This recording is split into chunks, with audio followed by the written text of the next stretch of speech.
Hello. In this video, we will teach you the basics of bag valve mask ventilation. We will 1. Identify the parts of the ambu bag. 2. Properly set up the bag valve mask equipment. 3. Correctly position the patient. 4. Demonstrate proper hand technique. And 5. Troubleshoot. The purpose of this video is purely educational. Let's go over your needed supplies. Ambu bag, face mask, a 5 milliliter Luer lock syringe, oxygen source, towels, suction, oral airway, and nasal airway. Before considering bag valve mask ventilation, you first need to make sure that the patient is in sniffing position. Sniffing position is when the level of the ear is in line with the sternum. The head will be slightly extended and the chin will be lifted. This allows the airway to be patent and unobstructed.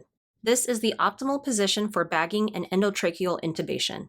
If your patient is an older child, consider placing a headrest made of towels to achieve sniffing position. If your patient is a baby, you will probably have to place a shoulder roll made of towels to achieve sniffing position. Also consider using a combination of a shoulder roll and a headrest so that you can properly achieve proper sniffing position. Be sure to elevate the bed so that you can easily reach the patient's head and that the patient is lying completely flat. Expose the chest to visualize chest rise. Now let's talk about the ambu bag. The important parts of the ambu bag are the self-inflating bag, expiratory valve, PEEP indicator, pop-off valve, oxygen inlet, and tubing reservoir. If you are using a flow inflating bag, that will have a deflated bag and no additional oxygen reservoir tubing. Prior to starting bag valve mask ventilation, make sure that the pop-off valve is open and the bag is attached to an oxygen source. Suction is at the bedside, and that you have any other items needed to help troubleshoot, such as a nasal or oral airway.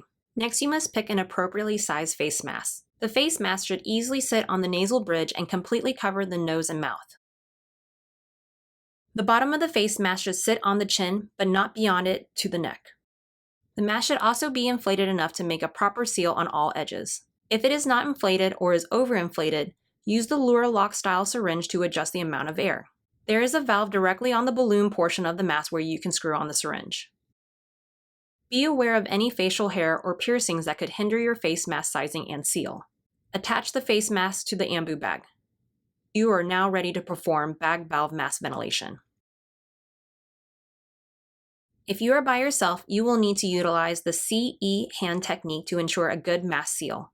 Encircle the mask with your thumb and index finger, and with the remaining fingers, rest them on the chin and the edge of the mandible. Your thumb and index finger will create a C, while the remaining fingers will make the E. The C fingers will keep the face mask in place, while the E fingers will gently lift and extend the chin and jaw to create a patent airway. Be sure not to put pressure on the neck or the soft tissue.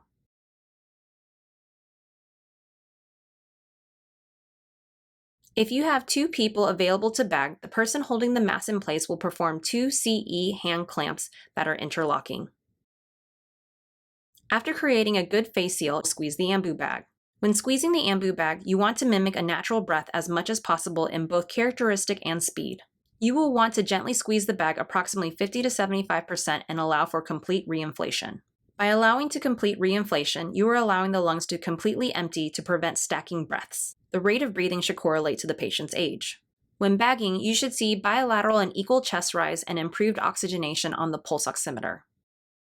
You may also see condensation in the mask. If you are noticing that the patient is difficult to bag, you should recheck your equipment and ensure that you have a good seal.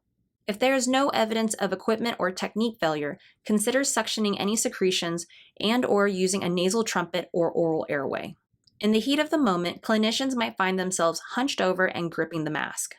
If you find yourself needing to bag the patient for a prolonged time, make sure you are using good body mechanics. When bagging, make sure that you are standing upright with your arms extended in a relaxed position. If you need to switch to another bagger, make sure to communicate when you will trade off so that there is no delays in oxygenation to the patient. You have now completed this video and should feel confident in bag valve mask ventilation.